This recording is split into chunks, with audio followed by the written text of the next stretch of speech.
امیر جماعت اسلامی کراچی حافظ نعیم الرحمان میڈیا سے گفتگو کر رہے ہیں۔ جو ایک میئر کے ماتحت ہونے چاہیے یا بلدیاتی اداروں کے ماتحت ہونے چاہیے، ان پر براہ راست قبضہ کر لیا۔ ایک طرف یہ صوبائی حکومتیں اور بالخصوص پیپلز پارٹی یہ کہتی ہے کہ وفاق سے ڈیولوشن آف پاور ہونا چاہیے۔ وفاق سے تو آپ صوبے میں سب کچھ لے لیں، لیکن صوبے سے آگے آپ بلدیات کو دینے میں تکلیف محسوس کریں، اس لیے کہ اجارہ داری کا نظام ختم ہوتا ہے۔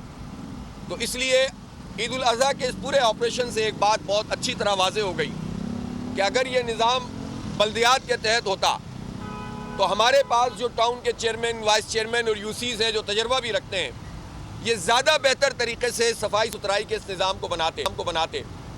ابھی تو ان لوگوں کو چارج بھی نہیں ملا، تو انہوں نے بھرپور کوارڈینیشن کی کوشش کی، اور کہیں اچھے افسران تھے یا لوگوں نے رسپونڈ کیا تو کام بھی بہترین طریقے سے ہوا۔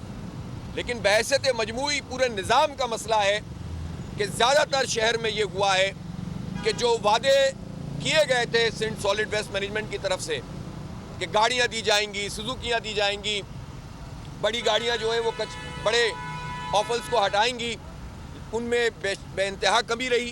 صرف چند جگہوں پر گلشن وغیرہ میں یہ صورتحال بہتر رہی، لیکن چاہے نارتھ ناظم آباد ہو یا نارتھ کراچی ہو یا نئی کراچی یا لیاقت آباد، چاہے یہ جناح ٹاؤن ہو، اور یا پھر ہم نے دیکھا ہے کہ لانڈی خاص طور پر، وہاں پر جو ہے وہ بدترین صورتحال کا سامنا لوگوں کو کرنا پڑا۔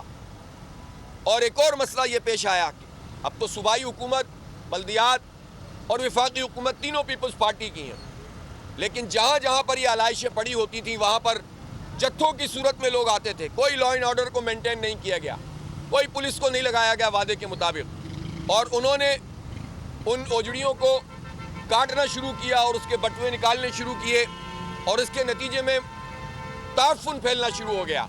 اسپرے کا کوئی پراپر نظام نہیں ہے، اتنی بڑی بلدیہ ہے، جو ابھی میئر ہیں وہ ایڈمنسٹریٹر رہ چکے ہیں، پورا نظام پیپلز پارٹی کے پاس ہے، ہزاروں ارب روپے کا بجٹ کراچی دیتا ہے، لیکن یہ پراپر اسپرے تک نہیں کر سکتے، یہ پراپر طریقے سے گندگیوں کو صاف نہیں کر سکتے، اور جگہ جگہ پر یہ شکایتیں آئیں کہ وہاں پر لوگ آ گئے جتھوں کی صورت میں اور گندگیاں اور تعفن پھیلانا شروع کر دیا۔ اس لیے ہم یہ سمجھتے ہیں کہ سندھ سالڈ ویسٹ امیر جماعت اسلامی کراچی حافظ نعیم الرحمان نیوز کانفرنس کر رہے ہیں۔ عید الاضحیٰ پر قربانی کے لیے احتیاطی تدابیر۔ قربانی کرتے وقت صفائی ستھرائی کا خاص خیال رکھیں۔ تجربہ کار شخص سے جانور ذبح کروائیں۔ جانور کو احتیاط کے ساتھ زمین پر گرائیں۔ جانور ذبح کرتے وقت اپنے آپ کو زخم لگنے سے بچائیں۔ قربانی کرتے وقت تمام اسلامی اصولوں کو ملحوظ خاطر رکھیں۔ قربانی کے بعد خون پر چونا ڈالیں۔ قربانی کے علائشوں اور باقیات کو کھلی جگہ پر نہ ڈالیں۔ جانوروں کے فضلے اور علائشوں کو محفوظ طریقے سے تلف کریں۔ گندگی پھیلانے سے گریز کریں اور حکومتی ہدایات پر عمل کریں۔ احتیاط اور صفائی سب سے اہم ہے۔ اپنے ملک کو صاف رکھیں اور پاکستان کو بدلیں بول کے ساتھ۔ بول کی صفائی مہم کا حصہ بننے کے لیے ابھی اس نمبر پر رابطہ کریں 0337 0310 377 تاکہ بول آپ کی شکایات متعلقہ اداروں تک پہنچا سکے۔